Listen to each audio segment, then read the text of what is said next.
وعلیکم السلام ورحمۃ اللہ وبرکاتہ۔ یہ وضو کے بعد یہ دعا کا پڑھنا، سبحانک اللہم و بحمدک اشہد ان لا الہ الا انت استغفرک و اتوب الیک۔ لکھتے ہیں جی شیخ محترم، کیا وضو کے بعد یہ دعا پڑھنا ثابت ہے؟ اب محترم بھائی، یہ دعا وضو کے بعد پڑھنا ثابت نہیں ہے جی۔ اس پر امام احمد بن حنبل رحمۃ اللہ علیہ نے جرح کی ہے۔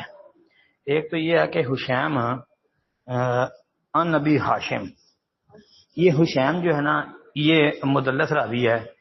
ایک تو صیغہ ان سے بیان کر رہا ہے، دوسرا یہ ہے کہ امام احمد بن حنبل رحمۃ اللہ علیہ نے اس کے سماع کا اس روایت میں انکار کیا ہے۔ یعنی امام احمد بن حنبل رحمۃ اللہ علیہ نے کہا ہے کہ حشیم نے ابو ہاشم سے نہیں سنا، مطلب یہ روایت انہوں نے اس سے نہیں سنی، تو اس لیے یہ جو ہے نا روایت ثابت نہیں ہے جی۔ السلام علیکم ورحمۃ اللہ وبرکاتہ۔ وعلیکم السلام ورحمۃ اللہ وبرکاتہ جی۔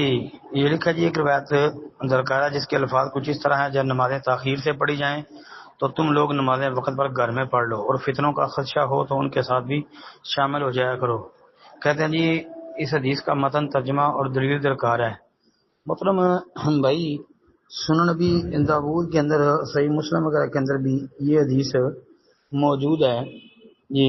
ابو داؤد کے اندر 431 نمبر پر یہ روایت آتی ہے۔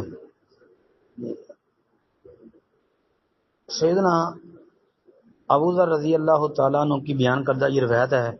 وہ کہتے ہیں قال لی رسول اللہ صلی اللہ علیہ وسلم یا ابا ذر کیف انت اذا کانت علیک او کما قال۔ یہ پوری روایت آپ پڑھ لیں اس نمبر سے کہ ابو ذر رضی اللہ عنہ بیان کرتے ہیں کہ نبی علیہ السلام نے مجھ سے فرمایا، ابو ذر تم اس وقت کیا کرو گے جب تمہارے اوپر ایسے حاکم اور سردار ہوں گے جو نماز کو مار ڈالیں گے، یعنی فرمایا نماز کو تاخیر سے پڑھیں گے۔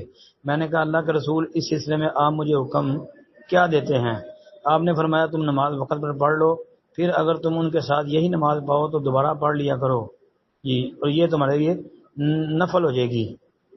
یہ روایت صحیح مسلم کے اندر بھی موجود ہے مساجد کے بیان میں، سنن ترمذی، سنن ابن ماجہ، نسائی وغیرہ کے اندر بھی آتی ہے، مسند احمد، سنن دارمی وغیرہ میں جی۔ روایت صحیح ہے جی۔